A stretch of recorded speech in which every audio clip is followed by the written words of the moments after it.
السلام علیکم ناظرین، آپ دیکھ رہے ہیں رواج اور میں ہوں مدثر زاہدی۔ آج ہمارے ساتھ موجود ہیں سردار پرویز انقلابی صاحب، امیدوار تحریک لبیک پاکستان LA21 حلقہ 5 صدرونتی سے۔ آئیے ہم ان سے گفتگو کرتے ہیں اور پوچھتے ہیں کہ حلقہ LA21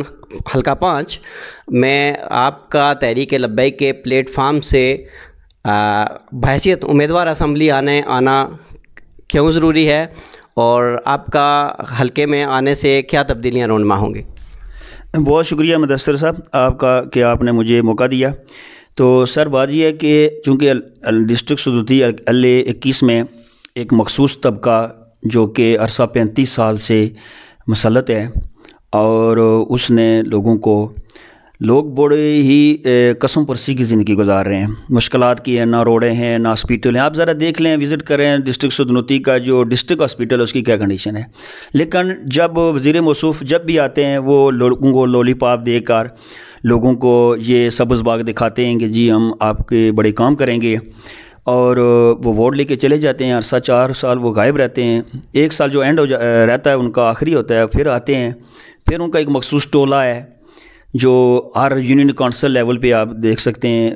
اور وہ ان ٹولے کو نوازتے ہیں 4 سال، پھر آخری سال بھی ان کو نوازتے ہیں۔ اور وہ جو ان کے وہ ٹولہ جو ہوتا ہے وہ ان کو برادری، قبیلہ اور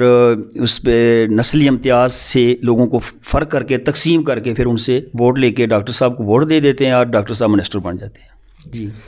اچھا، یہ پرویز صاحب آپ یہ بتائیے کہ ڈاکٹر نجیب نکی صاحب سٹنگ منسٹر ہیں اس وقت، اور وہ ایک لمبے عرصے سے آپ کے حلقے میں الیکشن ہمیشہ جیت جاتے ہیں، تو آپ یہ بتائیں کہ کیا ڈاکٹر نجیب نکی جیسی بڑی شخصیت کو تحریک لبیک کے واحد تحریک لبیک کے امیدوار ہوتے ہوئے شکست دینا ممکن ہے؟ سر بالکل آپ کی بات بالکل درست ہے۔ دیکھیں سر، بات جو میں سمجھتا ہوں وہ یہ ہے کہ ڈاکٹر نجیب نکی صاحب کو مد مقابل کوئی نہیں ملا۔ مولانا صاحب ہیں، آپ دیکھ لیں کہ وہ الیکشن کے دنوں میں بڑی ان کی دوم دام ہوتی ہے، بڑی جناب ان کی ریلیاں آگے پیچھے، الیکشن ہار کے پھر وہ غائب ہو جاتے ہیں۔ جب غائب ہو جاتے ہیں تو جو ان کا ووٹر سپورٹر ہے، میں بھی خود بذات خود مولانا صاحب کو میں نے بھی سپورٹ کیا ہوا ہے، ڈاکٹر صاحب کو بھی کیا ہوا ہے، لیکن جو عقل مند یا باشعور ووٹر سپورٹر ہوتا ہے وہ ان چیزوں سے بہت کچھ سیکھ جاتا ہے۔ اور مولانا صاحب چونکہ ان کے مد مقابل ہوتے ہیں، ان کی پالیسی یہی ہوتی ہے کہ بس الیکشن کی حد تک وہ ان دنوں میں رہتے ہیں، اس کے بعد مولانا صاحب غائب ہو جاتے ہیں۔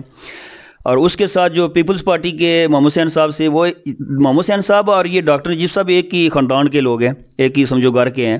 اور یہ بس وہ لوگوں کو تقسیم کر کے نہ ایک طرف سے محمد حسین صاحب، ایک طرف سے جناب وہ ڈاکٹر صاحب آ جاتے ہیں، اور وہ لوگوں کو تقسیم کر کے ووٹ لیتے ہیں۔ ابھی چونکہ PTI جو ہے وہ منظر آنکھ پہ آ چکی ہے کشمیر میں، پچھلا الیکشن بھی انہوں نے حصہ لیا، اس مرتبہ بھی آئے ہیں، لیکن PTI چونکہ کشمیر فروش جماعت ہے، PTI نے کشمیر کا سودا کیا۔ اب میرے خیال کے مطابق PTI والوں کو بھی تو کوئی ووٹ نہیں دے گا، اور جو سعید صاحب ہیں، سعید صاحب چونکہ 4 سال تو وہ غائب رہتے ہیں، آخری 6 مہینے وہ آتے ہیں کہ میں بھی الیکشن لڑ رہا ہوں، اس وجہ سے بھی ان کا جو ہے وہ ووٹر سپورٹر ان سے مطمئن نہیں ہے۔ لیکن میں چونکہ اس چیز کو اپنے لیے بڑا فخر اعزاز سمجھتا ہوں کہ میں ایک پنتھل کا ایک دیہاتی آدمی ہوں، لیکن تحریک لبیک جو کہ یا رسول اللہ کے نام پہ اس کی ناموس پہ اپنی جان اور مال سب کچھ قربان کر سکتی ہے، اس نے مجھ ناچیز کو بھی اس قابل سمجھا، اور مجھے بھی ایک موقع ملا کہ میں ظالم اور جابر اور جو ڈسٹرکٹ صدرونتی حلقہ 5 کے لوگوں کے ساتھ اتصال کر رہے ہیں، میں ان سے ٹکرا جاؤں، اور انشاءاللہ تعالیٰ سر میں ان سے ٹکروں گا، اور عبرت ناک شکست انشاءاللہ ڈاکٹر نجیب کو ہوگی۔ اچھا پرویز صاحب، ایک جو ہمیں ایک بڑی کامن سی چیز ہم نے آزاد کشمیر میں دیکھی ہے کہ آزاد کشمیر میں جو ایک طرف گورنمنٹ بنتی ہے، ان کے اپوزٹ جو ہارے ہوئے لوگ ہوتے ہیں وہ ہوتے تو اپوزیشن ہے، لیکن اپوزیشن کا کردار ادا نہیں کر رہے ہوتے۔ جیسے کہ ہم نے اپنے حلقہ جات میں دیکھا ہے کہ ہمارے حلقہ جات میں اگر ہم اپنے حلقہ بلوچ میں دیکھیں یا آپ والے حلقے میں دیکھیں تو دونوں حلقوں میں دونوں جو سیٹنگ منسٹرز ہیں ان کو کبھی اپوزیشن نہیں ملی، نہ ان کے کوئی اگینسٹ آتا ہے، نہ ان کے کوئی جو کارنامے ہیں ان کو اشکار کرتا ہے۔ تو آپ یہ بتائیں کہ بالفرض پہلے تو اللہ کرے کہ آپ جیت جائیں، لیکن اگر آپ نہیں جیت پاتے تو پھر یہی لوگ اگر آگے آ جاتے تو کیا آپ بھی تو نہیں غائب ہو جائیں گے 5 سال کے لیے، یا پھر دوسرے لوگوں کی طرح آپ بھی تو نہیں منظر عام سے جو ہے وہ کہیں چھپ جائیں گے؟ چونکہ وہاں جہاں ہم نے دیکھا ہے کہ وہاں اپوزیشن کا کردار بالکل نہیں ہوتا، تو کیا آپ اپوزیشن کا کردار ادا کریں گے، یا پھر آپ کی یہ توقعات ہیں کہ آپ سیٹ لے کر آپ اسمبلی میں پہنچیں گے؟ سر بالکل، یہ سب سے پہلے تو میں جس چیز پہ یقین رکھتا ہوں وہ یہ ہے کہ سر جیتنا جو ہے نا یہ یا وزارت ملنی یہ کوئی بات نہیں ہے میرے نزدیک، میں اس کو کچھ نہیں سمجھتا۔ میرے خیال کے مطابق جو سیاست ہے یا آپ جن لوگوں کی نمائندگی کر رہے ہوتے ہیں ان کے حقوق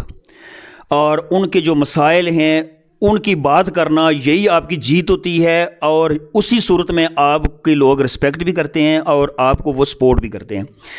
اگر مجھے پورے حلقے میں اللہ نہ کرے ایسا نہیں ہوگا، لیکن اگر ہو بھی جاتا ہے 1 ووٹ بھی پڑتا ہے، لیکن پھر بھی میں ڈسٹرکٹ سدنوتی کے حلقہ 5 کے جتنے بھی لوگ ہیں ان کی نمائندگی کروں گا، اور ڈنکے کی چوٹ پہ کروں گا، اور ان ظالم اور جابر یہ جو ڈاکٹر نجیب نے 35 سال کے عرصے میں لوگوں کے ساتھ ظلم اور ستم کی انتہا کی ہے، انشاءاللہ تعالیٰ اس ڈاکٹر نجیب کا انجام جو ہے سر قریب ہے اور یہ جائے گا انشاءاللہ تعالیٰ۔ اچھا پرویز صاحب، آپ یہ بتائیں کہ آپ بحیثیت تحریک لبیک کے امیدوار، آپ یہ بتائیں کہ آپ کے حلقے میں حلقہ 5 میں بڑے نام ہیں، مولانا سعید یوسف صاحب، ڈاکٹر نجیب نکی صاحب، محمد حسین صاحب، سردار عتیق سخاوت سدوزئی صاحب، آپ یہ بتائیں کہ ان سب امیدواروں کے مابین مقابلے میں آپ اپنے آپ کو کہاں دیکھ رہے ہیں؟ سر سب سے پہلے تو مجھے افسوس اس بات کا ہوتا ہے کہ جب بھی میں کسی ٹی وی اینکر کا وہ انٹرویو کسی بھی بندے کا جو دیکھتا ہوں تو ان کو کہتے ہیں جی بڑے کا۔ سر بڑا کس کو کہتے ہیں؟ میں عرض کروں گا معذرت کے ساتھ، یہ موصوف اپنے وزیر صاحب کو بھی اور دوسرے جو لوگ بھی ہیں جو لے رہے ہیں، بڑا وہ ہوتا ہے جو بڑی بات کرے۔ کشمیر کو 72 سال کے بعد انڈیا نے کشمیر پر غصبانہ قبضہ جو ہے اور اس کا جو بنیادی حق تھا اس کو چھین لیا ہے، اور آپ کے ڈسٹرکٹ سدنوتی کے بڑے راجہ جناب محترم فاروق طاہر صاحب، فہیم ربانی صاحب، ابرار مناز صاحب، اس کے بعد ڈاکٹر نجیب نکی صاحب، محترم سعید یوسف صاحب، عتیق سخاوت صاحب کا کوئی ایک انٹرویو نکال کے دیں۔ یہ بڑے لوگ نہیں ہیں، یہ سب سے چھوٹے لوگ ہیں، چھوٹی سوچ ہے ان کی۔ جو بندہ اپنے حقوق کی بات نہیں کر سکتا سر، جو اپنے کشمیر خطۂ ارض اپنی دھرتی ماں کشمیر کے لیے ایک بیان تک نہیں دے سکتا، آپ کیا سمجھتے ہیں کہ وہ بڑا ہے؟ میں اس کو بڑا نہیں سمجھتا، اور نہ ہی ڈسٹرکٹ سدنوتی کے غیرت مند اور جرأت مند عاشقان رسول اس کو بڑا سمجھتے ہیں۔ بڑا ہمارا وہ ہے جو کشمیر کے حقوق کی بات کرے، ڈسٹرکٹ سدنوتی کے حقوق کی بات کرے، کشمیر کی آزادی کی بات کرے، ناموس رسالت پر پہرا دینے کی بات کرے، خادم حسین رضوی رحمۃ اللہ علیہ کی ایک معذور شخص کی طرح، جس طرح انہوں نے اس پوری دنیا کے سامنے یہ ثابت کیا کہ ہم ناموس رسالت پہ اپنا سب کچھ قربان کر سکتے ہیں، اس طرح کی کوئی بات کرے تو وہ ہمارے سر پہ آنکھوں پہ وہ بڑا ہے۔ ادروائز یہ بڑے نہیں ہیں، یہ صرف اور صرف نوسر باز ہیں، یہ لوگوں کو تقسیم کر کے ان پر حکومت کرتے ہیں، اور ان کا یہ طریقہ وردات ہی ہے، اب نہیں چلے گا انشاءاللہ۔ اچھا پرویز صاحب، ایک اور کویسچن جو میرا آپ سے یہ ہے کہ آپ بتائیے کہ تحریک لبیک پاکستان کا آزادی کشمیر کے حوالے سے کیا موقف ہے؟ جیسا کہ چہم گویاں ہیں، دیگر حلقوں میں یہ باتیں چل رہی ہیں کہ کشمیر کو تقسیم کرنے کی سازش ہو رہی ہے، تو آپ کیا سمجھتے ہیں کہ واقعی کوئی اس طرح کی سازش ہونے جا رہی ہے کہ کشمیر کو تقسیم کر دیا جائے؟ اگر کشمیر تقسیم ہو جاتا ہے تو تب تحریک لبیک کا کیا موقف ہوگا؟ اور اگر کشمیر تقسیم نہیں بھی ہوتا تو تحریک آزادی کشمیر کے لیے تحریک لبیک کا کیا لائے عمل ہوگا اور کیا ان کی کیا پالیسی ہوگی؟ سر بہت شکریہ، بڑا امپورٹنٹ سوال کیا ہے یہ۔ اس کا جواب میرے خیال میں کشمیر کا کوئی جو ہے نا وہ لیڈر تو نہیں دے سکتا، لیکن میں دوں گا۔ دیکھیں سر، حضور آقا صلی اللہ علیہ وسلم نے فرمایا تھا کہ پوری دنیا کے اندر جتنے بھی مسلمان ہیں وہ ایک بدن کے مانند ہیں، مشرق سے لے کے مغرب تک، اور بدن میں اگر کسی جگہ بھی تکلیف ہوتی ہے تو پورے بدن کو اس کا اثر ہوتا ہے، محسوس ہوتی ہے۔ ہم پاکستان ہو، کشمیر ہو، مصر ہو، لیبیا ہو، فلسطین ہو، جتنے بھی مسلمان ہیں، ہم ایک لوگ ہیں، ہمارا خدا ایک ہے، ہمارا دین ایک ہے، ہمارا مذہب ایک ہے، ہمارے نبی ایک ہیں، ہمارا قرآن ایک ہے۔ جب یہ ساری چیزیں ایک ہیں تو میرے خیال کے مطابق کشمیر کا تقسیم کا جو ہے کنسیپٹ ہے وہ نہیں ہو سکتا۔ اور اس کے لیے میں تاریخی پس منظر میں یہ بھی عرض کر دوں کہ جب برصغیر کے اندر جو انگریز کی حکومت تھی، یہ تاریخی بات ہے، تو جب پاکستان اور انڈیا کا کنسیپٹ ہی نہیں تھا اور کشمیر ایک آزاد خود مختار ریاست تھی، تو کشمیر کا اتنا آسانی سے کہیں وہ نہیں ہو سکتا۔ 72 سال سے اگر انڈیا کچھ نہیں کر سکا تو ابھی انہوں نے ایک وہ قانون جو ہے ختم کیا ہے، لیکن کامیابی نہیں ہوگی انڈیا کو، کیونکہ مسلمان جو ہے وہ اللہ لا الہ الا اللہ محمد رسول اللہ پر یقین رکھتے ہیں اور جہاد کو اپنے اوپر یہ فرض سمجھتے ہیں، اور تحریک لبیک انشاءاللہ کامیاب ہوگی۔ اور تحریک لبیک منشور میں ہے کہ تحریک لبیک جب پاکستان کے اندر حکومت بنائے گی اور وہ اعلان جہاد کرے گی کشمیر کے معاملے میں، اور کشمیر نہیں بلکہ فلسطین پہ بھی انشاءاللہ اعلان جہاد ہوگا۔ اور انشاءاللہ تعالی ہمارے قائد نے یہ بھی فرمایا تھا کہ ہم بابری مسجد جو ہے وہ خود بنائیں گے، اور دلی پر بھی جھنڈا جو ہے وہ ہم خود لگائیں گے انشاءاللہ تعالی۔ اچھا پرویز صاحب، جیسا کہ ہم نے دیکھا کہ پورے آزاد کشمیر میں سیاسی وابستگیاں، برادریزم، قبیلائی تعصب اور ذاتی مفادات، ان سب جنجال جو ہیں ان میں سے وہاں نکلنا، وہاں عوام کا نکلنا بہت ہی دشوار ہے، ممکن نہیں ہے، اس لیے کہ وہاں تقسیم اس طرح کر دیا گیا ہے کہ عوام کا ان جنجالوں سے نکلنے کے لیے کوئی راستہ ہموار نہیں کیا جاتا۔ تو آپ یہ بتائیں کہ آپ جب اپنے حلقے میں حلقہ انتخاب میں جائیں گے تو عوام سے کس بنیاد پر ووٹ مانگیں گے آپ؟ سر بیسک والی جو میں آپ سے عرض کروں کہ کشمیر کے اندر جب ہمیں خاندانوں میں تقسیم کیا جاتا ہے، برادریوں میں تقسیم کیا جاتا ہے، قبیلوں میں تقسیم کیا جاتا ہے، اور اس کے بعد جو فرق رہتا ہے وہ ہمیں سیاسی جماعتوں میں تقسیم کیا جاتا ہے، اس سے کوئی فرق رہ جاتا ہے تو ہمیں جو ہے وہ فرقوں میں تقسیم کیا جاتا ہے، بریلوی، دیوبندی، یہ وہ کہانیاں سنا کے لوگ اپنا وہ چیز کرتے ہیں، تقسیم کر کے حکومت کی جاتی ہے۔ اب اگر مجھے کوئی یہ کنسیپٹ دیتا ہے یا مجھ سے کوئی بات کرے گا تو جب تک میرے پاس تعلیم نہیں ہوگی میں اس کی باتوں میں آ جاؤں گا۔ تو بنیادی طور پر لوگوں کو اویئرنیس کی ضرورت ہے، لوگوں کو شعور بیداری کی ضرورت ہے۔ میں بھی ایک غریب گھر، ایک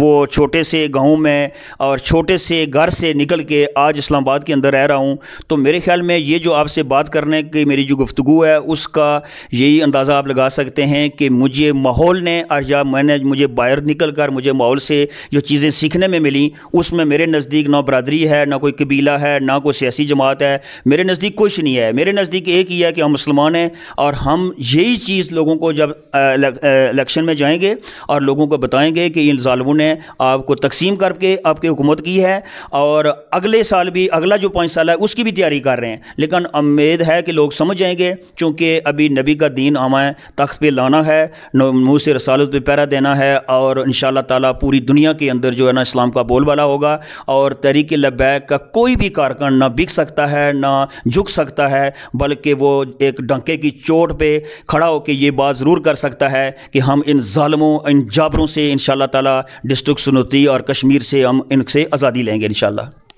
اچھا پرویز صاحب، ایک بڑا ہی تلخ سوال آپ سے کرنے جا رہا ہوں۔ آپ یہ بتائیے کہ ہمارے ہاں جیسے ہم دیکھتے ہیں کہ بہت ساری دینی جماعتیں اسلام کے نام پر ووٹ لیتی ہیں، جیسے ہم اگر آپ کے حلقے کا حلقہ 5 کی بات کی جائے تو وہاں مولانا سعید یوسف ایک بڑی شخصیت ہے جو اسلام کے نام پر لوگوں سے ووٹ مانگ رہے ہیں، لیکن اس کے باوجود انہیں خاطر خواہ کوئی کامیابی نہیں ملتی، لوگ رسپونڈ نہیں کر رہے، اس طرح کا ووٹ نہیں دے رہے۔ آپ اگر یہ بتائیں کہ آپ جب تحریک لبیک پاکستان کے پلیٹ فارم سے لوگوں کے پاس جائیں گے تو ہم دیکھتے ہیں کہ بہت ساری مساجد، بہت سارے آستانے اور بہت سارے درباروں پہ یعنی ان کی ایک بڑی تعداد ہے ہمارے صدروتی میں۔ اگر آپ یہ بتائیں کہ جب آپ ان کے پاس جائیں گے تو کیا آپ یہ توقعات رکھتے ہیں کہ کل آنے والے وقت میں یہ بڑے بڑے آستانے ہیں، یہ بڑی بڑی مساجد اور یہ بڑے بڑے مدارس آپ کو تحریک لبیک کو دین اسلام کے نام پر سپورٹ کریں گے؟ سر بیسیکلی آپ کا جو سوال بہت بنیادی سوال ہے، بہت اچھا سوال ہے سر۔ اس میں یہ ہے کہ سر ہماری جو ڈسٹرکٹ سدنتیم ہے اس میں تقریباً 80% جو لوگ ہیں وہ بریلوی مسلک کے لوگ ہیں، آستانوں پہ یقین رکھتے ہیں، وہاں پہ ہم بھی جاتے ہیں، سارے لوگ جا رہے ہیں اور آستانے بھی بہت زیادہ ہیں، آپ یہ اندازہ کر سکتے ہیں ڈسٹرکٹ سدنتیم میں۔ تو بیسک جو ہے نا وہ مولانا سعید یوسف صاحب چونکہ مذہبی جماعت تو وہ ہیں، لیکن وہ ان لوگوں کو اس طرز کی وہ سیاست میں یا ان طرز کی لوگوں کی جو ہے وہ راستہ نہیں دکھا سکے میرے نزدیک، جو سمجھتا ہوں انہوں نے ایک مخصوص جگہ پہ پلندری کی حد تک اپنا ایک فرم بنا لی، اپنا ایک گروہ بنا لیا، اور لوگوں کو مقصد ہے کہ آپ الیکشن کے دنوں میں آپ آئے میدان میں اور باتیں کی، لوگوں سے ووٹ لیا، جو مل گیا تو اس کے بعد آپ غائب ہو گئے۔ یہ ان کی ناکامی کی وجوہات ہی یہی ہے۔ اگر 5 سال اگر سعید یوسف صاحب میدان میں آئیں، لوگوں سے ملیں، بیٹھیں اٹھیں، لوگوں سے رابطے میں رہیں، تو یقیناً میرے خیال میں جو ہے وہ مولانا سعید یوسف کو ہرانا یہ بہت مشکل ہے۔ لیکن اب چونکہ تحریک لبیک آ چکی ہے تو کشمیر میں جتنے بھی لوگ آستانے والے لوگ ہیں اور یہ جو درگاہوں والے لوگ ہیں، یہ تحریک لبیک کو پورا سپورٹ کر رہے ہیں، اور انشاءاللہ تعالی